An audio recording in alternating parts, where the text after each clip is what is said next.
Tucker Carlson, the Fox News host, and Marjorie Taylor Greene are really, I mean, in many respects, within the system in which they operate, almost indistinguishable. Granted, Tucker Carlson probably has slightly more access to Donald Trump, has dined with more Republican presidents than Marjorie Taylor Greene, and maybe slightly, have more access.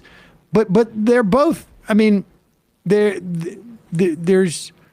are both instrumental into developing the talking points for the Republicans. Here's Tucker Carlson. Are you still not convinced that Joe Biden knows how to handle inflation? Did that rattle your confidence rather than bolster it? Then honestly, there's nothing we can do for you at this point. You're beyond reach. In fact, you know what you are, and you may have seen this coming? You're a racist. That's what we call people who continue to ask complicated, long questions about Joe Biden's economic program. They're racists, and getting rid of them is America's greatest problem. Here's MSNBC to remind you.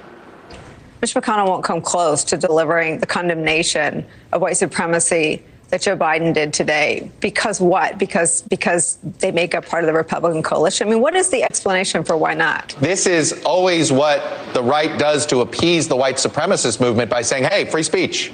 Don't touch speech. Extremism and white nationalism, which is not only on the rise in the far dark corners on the internet, but the rhetoric in a tamer version, an attenuated version, I say, is now pretty mainstream in the Republican Party. Did you hear that from the comb-over guy? Free speech is white supremacy, says Chuck Todd. It's white supremacy, free speech. Talking out of turn, reading your own script rather than the one that Chuck Todd provides you is white supremacy.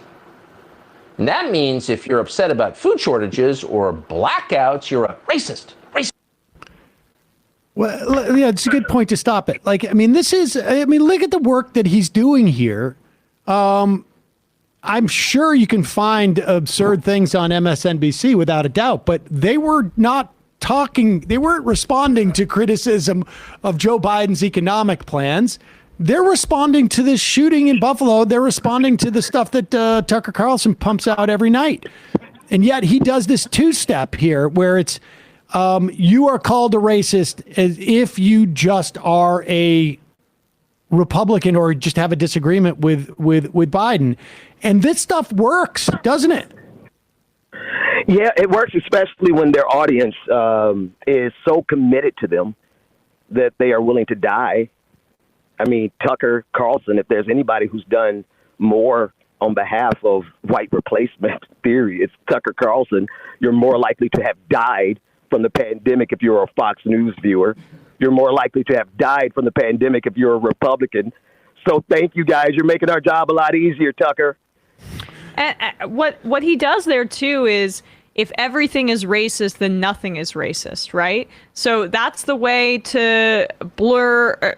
It validates his audience. And for anybody who might be on the fence or listening to him, it basically, blurs those lines so that any racist rhetoric is, thrown by the wayside. Well, and it also says, hey, if you have a question about baby formula shortages, maybe you should also consider being a racist as well, because these are the scripts that Chuck Todd doesn't want you to speak from. Right.